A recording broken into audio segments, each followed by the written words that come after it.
सेपटे आठगढ़ में कालबैशाखीर तांडव देखा मिली प्रबल पवन में भांगी जाइए प्रवेश पथ गेट अल्पके बर्ती जाइए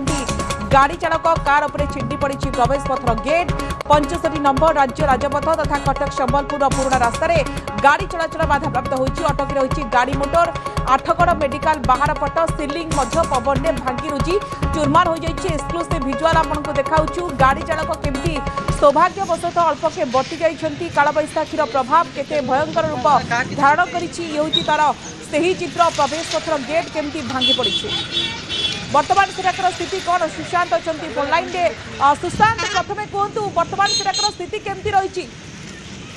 देखो स्वागत निहाती भाव कहवा जो काल बैशाखी आसी काल बैशाखी प्रभाव में आठगढ़ में बहुत क्षयक्षति होती आम सीधा कहीपर कटक संबलपुर जो पुराणा रास्ता रही पुराणा रास्तार जो प्रवेश पथ गेट रही से गेट टी संपूर्ण भाव में उपुड़ी जाइए सबुठारु बड़ कथा कहवा कि से वर्षा समय एक कार जहाँकि कटक रु आठगढ़ अंचल को आसुवा समय से कार ऊपर ही गेट टी छिड़ी पड़ा अल्पके बर्ती जाइए कार चालक सत किंतु एबे भी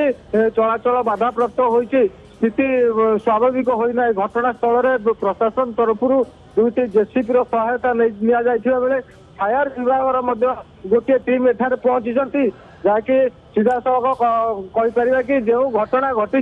से घटना को नहीं प्रशासन किभली भाव में मुकाबला करिवो एवं यथाशीघ्र रास्तार गेट टी हटेब से नहीं वर्तमान उद्यम जारी रखि बेले अन्यपटे जो स्थानीय अंचलवासी रही अंचलवासी साहाय्य सहयोग हाथ बढ़ाई समस्त युवपीढ़ी मैंने आसी फायर विभाग कथा कहवा जेसीपी कथा कहवा समस्त प्रकार सुविधा सुजोग जगै दउछन्ती परिस्थिति वर्तमान सुधा स्वाभाविक होना गाड़ी चलाचल बाधाप्राप्त पवन हुए तो 60 किलोमीटर बेगर बही 70 किलोमीटर बेगर बही थी पारे कहीं वर्तमान जहाँ स्थिति कहूँ केमी प्रवेश पथर गेट केमी भांगी पड़ी अर्थात प्रबल जोरे पवन जो यही गोटे स्थिति देखा मिली सौभाग्यवशत कार चालक बर्ती जाइए ना गोटे बड़ घटना घटी था सुशांत निहती भाव कहवा स्वाभाविक कार चालक तो बड़ दुर्घटना बर्ती जाइंट किंतु जो गाड़ी चलाचल वर्तमान भी स्वाभाविक होना जहाँकि कहवा जो कंक्रीट पोल रही कंक्रीट पोल संपूर्ण भाव में घुषुड़ी जाइए जो कंक्रीट पोल द्वारा आठगढ़ प्रवेश पथ रही से संपूर्ण भाव में भुशुड़ी जाइए शताधिक लोक मैंने गहली जमाई उभय पार्श्व गाड़ी मोटर